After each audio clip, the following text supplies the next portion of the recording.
Kwa jina mimi naitwa Hassan Mohamed Mzava.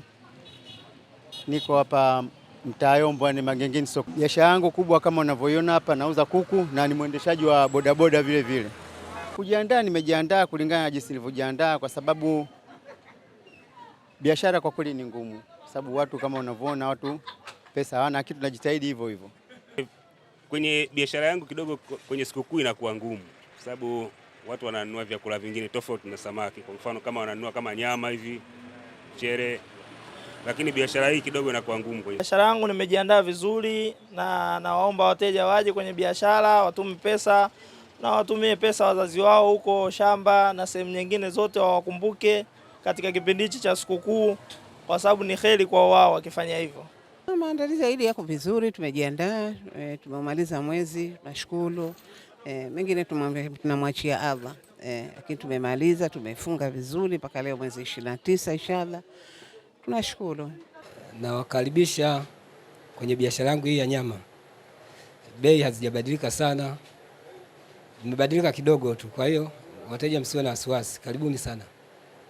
Tusherehekee Eid kwa pamoja.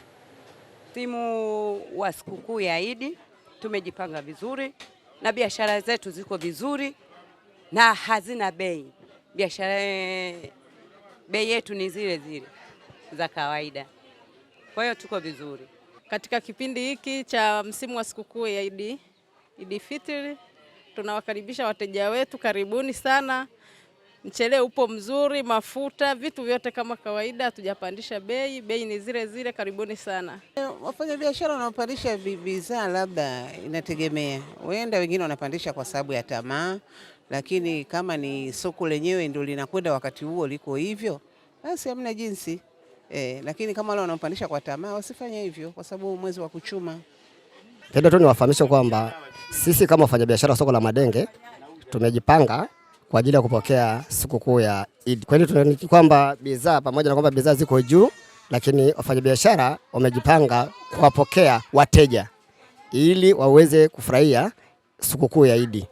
Kwa hivyo kwa niaba ya wafanyabiashara niseme tu kwamba wafanyabiashara wamejipanga na wako vizuri kupokea Eid na kuagiza bidhaa kwa wingi ili wateja ambao wanahitaji huduma kwa ajili ya matumizi ya nyumbani waweze kuwa na huduma zile ambazo zinazohitajika. Kuku mmoja hapa unachagua, kwa mfano maana wako bei tofauti. Kuna shilingi 30,000, kuna shilingi 20,000, kuanzia 25 mpaka 30. Kwa siku hii bei itakuwa ndio hiyo, haitabadilika. Ni bei ni hiyo. Bei itakuwa ni hiyo kwa sababu tayari nimeshapanga bei na nishajua kwamba hapa nitapata faida kiasi gani na niuzeje ili nipate faida kiasi fulani. Lakini bei haiwezi kubadilika kwa mimi ninavyouza hapa. Mimi nawashauri watu ambao walikuwa wanatenda mema eti kwa ajili ya mwezi wa Ramadhani, nafikiri hii ndio ya kuendelea, kwamba waunganishe kuendelea kutenda mema, waachane na maovu. Kwa wale nawaambia tufanye mema miezi yote. Mema si kufanya mwezi wa Ramadhani tu, hapana. Miezi yote inabidi tufanye mema, tubadilike. Kama tulikuwa tunafanya maovu, basi tubadilike, tufanye mema. Tunawashauri wawe wa kweli kwa upande wa Mola wao, kwa sababu ukweli ndio kitu muhimu. Kwa sababu kama umeweza kuswali na kufunga katika mwezi huu wa Ramadhani, basi uendelee katika kipindi cha uso kwa mwezi wa Ramadhani, kwa sababu Allah bado yupo na Allah anatakiwa kuabudiwa wakati wote.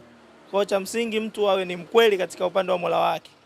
Yaani jinsi tunavyowashauri, kama mwezi ulioingia, mwezi wa Ramadhani, tunawatakia kwamba wawe na mwenendo ule ule, sio wabadili tena, warudi nyuma, tuwasonge mbele. Sikukuu inakuja hiyo, tushirikiane wote kwa pamoja. Tukumbuke kuna watu wasiojiweza, basi tuwajalie chochote kitu nao wapate, imaji tufurahi wote Waislamu. Allah atufanyie wepesi.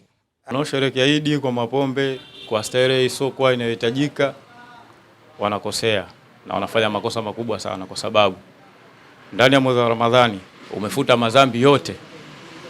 Shaona haya, Ramadhani imeisha, wewe tena unaenda kuandika tena makosa mengine aliyakuwa ushafuta.